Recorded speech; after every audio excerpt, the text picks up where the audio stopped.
Imagine staring down the barrel of an artificial intelligence revolution, right? Yeah. Like the software can write better code than you, draft better legal briefs. Yeah, maybe even generate better art. Exactly. Better art, better everything. And in that moment, instead of, frantically updating your resume or panicking about your mortgage, you just smile. You log off and you start packing your bags for the Elysium Celestial Islands continent. Right, which just sounds completely wild to most people. It is wild. Yeah.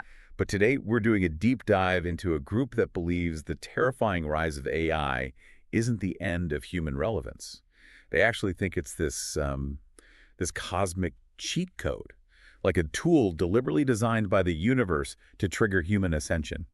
Yeah, it's entirely counterintuitive to how the mainstream world is processing this technological moment. I mean, we're watching economists panic over labor participation rates. Oh yeah, and politicians scrambling for regulations. Right. Exactly. But underneath all of that noise, you have these highly specific, deeply utopian worldviews emerging. They look at the exact same data points, like the job losses and the disruption, and they see a divine plan unfolding perfectly on schedule. Which brings us to the actual source material we are diving into today. It's this fascinating document titled Lifechanyuan 2025 Vision.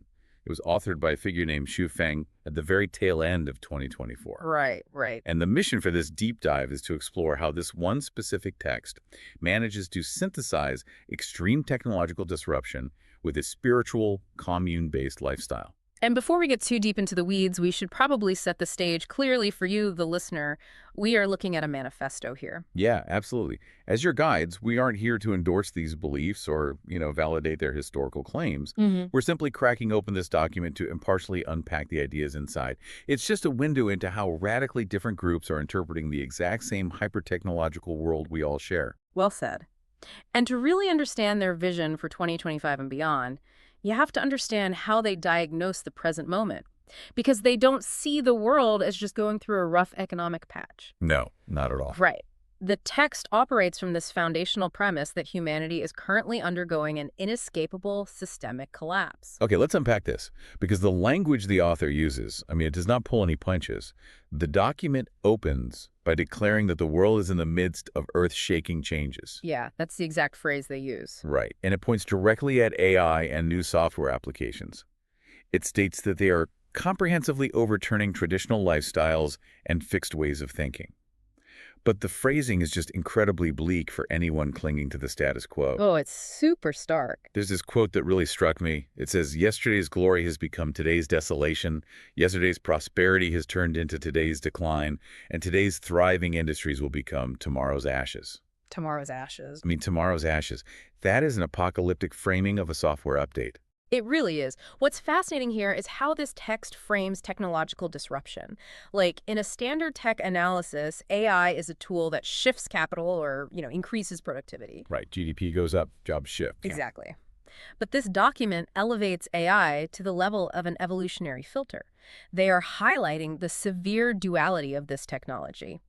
The author explicitly writes that on one hand, AI brings immense joy because it is massively liberating humanity from mundane labor. Yeah, the liberation aspect. Right. But then simultaneously, it acknowledges this profound, paralyzing anxiety sweeping the globe because countless people are losing their jobs and have absolutely no idea what to do next. And it isn't just the tech, right?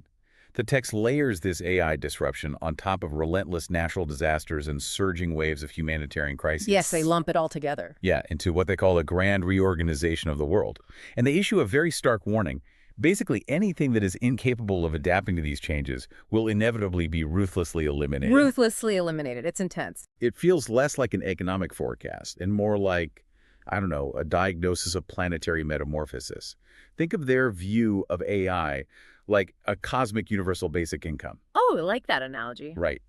In their eyes, the universe is deploying artificial intelligence so that humans no longer have to waste 80 years of their lives just surviving, paying bills, and doing grunt work. Yeah, like a structural change to reality itself. Exactly. It's a reset button. But if your entire identity and sense of self-worth is tied to that old system of survival, that reset button looks like a game over screen. That is the perfect way to articulate the psychological wedge this document is driving into the modern condition. A grand reorganization implies an intentional clearing away of the old. Right. The old has to go. Exactly. If you believe your job, your industry, and your traditional family structure are all destined to become tomorrow's ashes, then clinging to them is not just foolish. It's actually a failure to adapt to a cosmic imperative. So if you are reading this and you buy into the premise that the world is facing this terrifying grand reorganization, the immediate urgent question is, how do I survive this? Yeah, how do I not get eliminated? Right. How do I pass this evolutionary filter without being ruthlessly eliminated? And that naturally leads us to the document's proposed lifeboat. The group refers to its members as the Chanyuan Celestials of Lifechanyuan. And the contrast they paint here is just incredibly vivid. Oh, it really is. While the rest of humanity is panicking over artificial general intelligence and natural disasters, the Chanyuan Celestials are described as remaining entirely calm amid the tempest. They are, quote, singing ancient songs, laughing, and advancing carefree. Advancing carefree while the world burns, essentially. Yeah, let's pause right here. What exactly is a Chanyuan Celestial, and what is the practical mechanism allowing them to advance carefree in the middle of all this chaos? Well, the mechanism is a physical, communal living structure they call the second home. The text describes this as a new production and lifestyle model. Okay, so a physical place. Yes. To give you, the listener, a sense of what this actually entails, based on the broader context of the movement, the second home model involves stepping away from the traditional nuclear family and capitalist property ownership. So no mortgages. Right, no mortgages. Members pool their resources, they dissolve traditional hierarchical relationships, and they operate collective living spaces. Well, okay. Yeah, by removing the individual burden of rent, job security, and isolated child rearing, the collective absorbs the shock of economic disruption. That is how you theoretically manage to sing and laugh while industries collapse. The text notes that this isn't just a theoretical blueprint either. It claims this second home model has been operating and deeply rooting itself for over 20 years. But there is a very specific historical narrative the author includes that we need to look at. Yes, the suppression in China. Right. The document claims that this model survived nearly a decade of intense persecution and suppression in mainland China. And it's crucial we report this neutrally. This is their own historical account of their struggles. Right, this is from their perspective. Exactly. The author claims that the suppression and the physical destruction of their original second homes in mainland China did not hinder them at all, but rather demonstrated the remarkable vitality of their model. And now, they claim these homes are thriving internationally, specifically listing locations in Thailand, Canada, and South Korea. Which is quite a geographical spread. It is. So what does this all mean? Because I had to push back hard on the logistics here. Okay, yeah, go for it. It is one thing to run a quiet, isolated commune in a single rural location, right? It is entirely another to claim your communal model survived a decade of state-level suppression and then somehow packed its bags, crossed international borders, and successfully transplanted itself into completely different legal systems. Yeah, different tax brackets, different cultures entirely. Exactly, like Canada and Thailand. How does the text justify that massive logistical leap? Well, if we connect this to the bigger picture, we see a defining characteristic of how ideological movements process friction. When a movement faces intense external suppression, they do not interpret it as a failure of their logistics or, a defeat by a stronger adversary. They spin it. They do more than spin it. They view it as a crucible. It is a trial by fire. The text explicitly states that their survival through this period proves their model aligns with human nature and accords with the will of gods, Buddhas, celestials, and saints. So the hardship itself becomes the ultimate validation. Precisely. In their worldview, if the universe or the divine mandates that this second home model is the future of humanity, then mundane obstacles like international borders, Canadian zoning laws, or differing legal systems are totally irrelevant. Right, those are just minor earthly details. Exactly. The external suppression didn't destroy them, it merely scattered the seeds internationally. They view their current footprint in Thailand and Canada not as a desperate retreat, but as proof that their model is universally applicable and divinely protected. Wow. If they truly believe they've survived that crucible and have divine backing, the obvious next question is, how does this relatively small communal group plan to take on a globalized world currently dominated by trillion-dollar tech giants? That's the million-dollar question. Right. And counterintuitively, they don't plan to fight the tech. They plan to hijack it. Yes, and this brings us to their vision for 2025 and beyond. The text makes a staggeringly bold prediction about the near future, and it starts by completely dismissing traditional power structures. Oh yeah, they do not care about the usual players. Not at all. The author explicitly states that the most notable global events in the coming years will not be geopolitical. They wave away the disintegration of Russia, the resurgence of the United States, chaos in the Middle East, or the rise of Argentina. Yeah, they literally call all of that the lament of a world in turmoil. They don't care about UN conferences. They explicitly dismiss the efforts of national leaders, economists, and philosophers. Everyone is getting just Everyone. They even call out traditional religions and other spiritual groups, labeling their efforts to solve humanity's problems as, quote, futile. right. Instead, they claim the true, ultimate solution for humanity is a specific synthesis. The continuous evolution of artificial intelligence combined with their second home model. Which sounds so wild when you say it out loud. It does. They believe that as AI's capabilities enhance, and with the cooperation of nature, their communal homes will flourish across the Americas, Europe, Africa, and beyond. But they aren't just, sitting in a circle meditating, waiting for AI to magically build these homes. The text details a massive, highly aggressive digital strategy. Yes, it's a huge footprint. Right. They outline this massive footprint across platforms. They're on YouTube, Facebook, Twitter, Tumblr, Quora, and Medium. But even more specifically, they highlight massive short video and communication apps. WeChat, TikTok, and Kuaishou. Which is a very modern approach. Extremely modern. They mention running 4 English websites and 4 Chinese websites. The author uses this incredibly vivid, almost cinematic imagery to describe this digital campaign. They call it a magnificent scene of 3,000 selfless warriors galloping and 100,000 Chanyuan academicians shaping the world. It's very poetic. Very. But here's where it gets really interesting, though, and frankly, a bit confusing. Yeah. Because I'm stuck on a major contradiction here. Okay, what's the contradiction? Well, if they believe all traditional earthly institutions are doomed to become tomorrow's ashes, and if their goal is serene, carefree living, why are they fighting for engagement algorithms on TikTok and Kuaishou? Like, those platforms are literally designed to hijack human dopamine and maximize secular anxiety. Yeah, that's a very fair point. It feels entirely hypocritical for a monastic-style commune to be obsessed with their Kuaishou metrics. Well, this raises an important question about the mechanism of their expansion and how they view the digital landscape. Historically, a spiritual movement spread through physical missionaries or printed pamphlets, right? Right. But this group is embracing the algorithm, and they don't view the algorithm as a secular capitalist tool. The reason they embrace TikTok isn't just for marketing, it's because algorithmically driven platforms represent the exact grand reorganization they are talking about. Wait. So they view the TikTok algorithm as a natural force? Yes, they literally view the internet, and specifically AI-driven sorting algorithms, as a neutral force of nature that can be commandeered. It is like a sorting hat for souls. A sorting hat for souls. Wow. Yeah, by pumping their message, text, images, and short videos into these global networks, they believe they are using the universe's new circulatory system to find the prepared minds.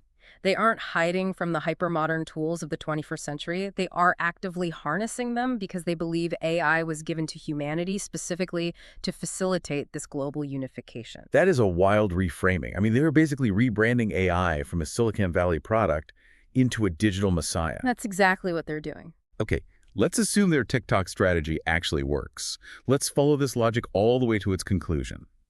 Say the AI revolution finishes. Humanity is totally liberated from mundane labor, and the second home model unites the globe. Where are these selfless warriors actually trying to go? Because, spoiler alert for you listening, the ultimate goal of this document is not just to build a quiet, sustainable farming commune in Canada. Oh, not at all. The culmination of this text is deeply, profoundly cosmic. But before they reveal the destination, they reframe the anxiety of the modern era one last time. Oh, so? The text states that living in this current era of dazzling transformations, what everyone else views as the terrifying collapse of the old world, is actually an extraordinary fortune. They view being alive right now as a privilege beyond measure because this generation gets to be the launch pad. The launch pad, I like that. They acknowledge earthly goals too, right? Yeah. Like they mention wanting a world where humanity unites as one family with favorable weather, but that is just a stepping stone. Just a preliminary phase. Yeah. As Chanyuan Celestials, they are waiting for a very specific poetic threshold. The text says they await the moment when the mountain blossoms bloom, and when that moment arrives, they plan to leave. Right. The ambition scales directly from the earthly digital realm to the interstellar or perhaps interdimensional realm. It's a huge jump. It is. The text explicitly names their ultimate destinations. They plan to journey to celestial spaces, and they specifically list three: the Thousand-Year World, the 10,000-Year World, and the Elysium Celestial Islands continent. Okay, if you are listening to this right now and thinking, wait a minute, how do we get from ChatGPT taking accounting jobs to moving to a thousand-year celestial world? You are not alone. It's a lot to process. It is. That philosophical leap is massive. It reads like a Silicon Valley prospectus that suddenly turns into a high fantasy epic in the last paragraph. How did the author logically bridge the gap between earthly AI software and packing your bags for the Elysium Celestial Islands continent? Well, it requires understanding their definition of existence. The text states that their ultimate state of being, once they reach these celestial spaces, is reveling in the boundless joy and romance of life. And it is crucial to note that in the text, the word life is entirely capitalized. Oh, interesting. So it's a specific concept. Yes, that capitalization is the key to the mechanism. It differentiates mere biological survival like eating, working, sleeping from a higher spiritually vital existence. I see. So if AI handles the biological survival part, humans can finally focus on the capital L life part. Exactly. If we synthesize everything we've discussed, this text perfectly encapsulates a holistic worldview that refuses to compartmentalize the material and the spiritual. Because usually those are totally separate. Right. In mainstream thought, technology sits in a box labeled rational and economic, while spirituality sits in a box labeled faith and myth. This document completely erases that boundary. Yeah, it just smashes them together. Yeah. Artificial intelligence isn't separate from the divine plan. It is the engine. If you no longer have to toil in a factory or stare at spreadsheets for 50 years, you suddenly have the structural support and the sheer time to focus entirely on your spiritual evolution. Which makes a strange kind of sense when you put it like that. Right. The grand reorganization clears away the distractions of the old capitalist world. The second home provides the physical sanctuary during the transition, and AI does the heavy lifting so humanity can graduate to these tiered celestial planes. It is a brilliantly cohesive logic, even if the premises are entirely alien to the mainstream. What a fascinating journey this single document has taken us on today. It really is. To briefly recap for you listening, we started with the very real, visceral anxiety of an AI-driven global reset where today's thriving industries become tomorrow's ashes.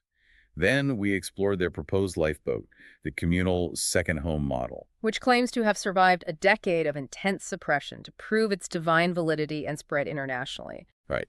From there, we unpacked their highly aggressive 2025 digital strategy, using the algorithms of TikTok and WeChat, not for secular clout, but as an evolutionary sorting mechanism. And finally, we followed their logic to its ultimate cosmic endgame. Utilizing AI as a tool for human liberation so they can ascend to the Elysium Celestial Islands continent. Exactly. It truly highlights the immense value of exploring perspectives far outside our usual information bubbles.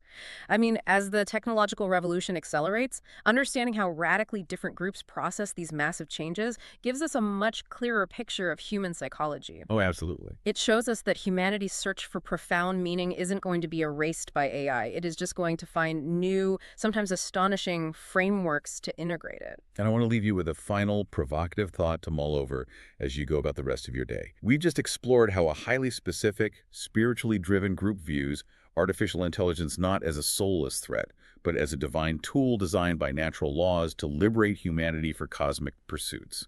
If that is possible, how might mainstream cultural and massive traditional religious institutions have to completely rewrite their own ancient dogmas to integrate AI in the decades to come? If the ultimate cosmic reset button is being pressed right now, will our oldest institutions be able to find their own cheat codes, or are they destined to face the game over screen? Thank you for joining us on this deep dive. We'll catch you next time.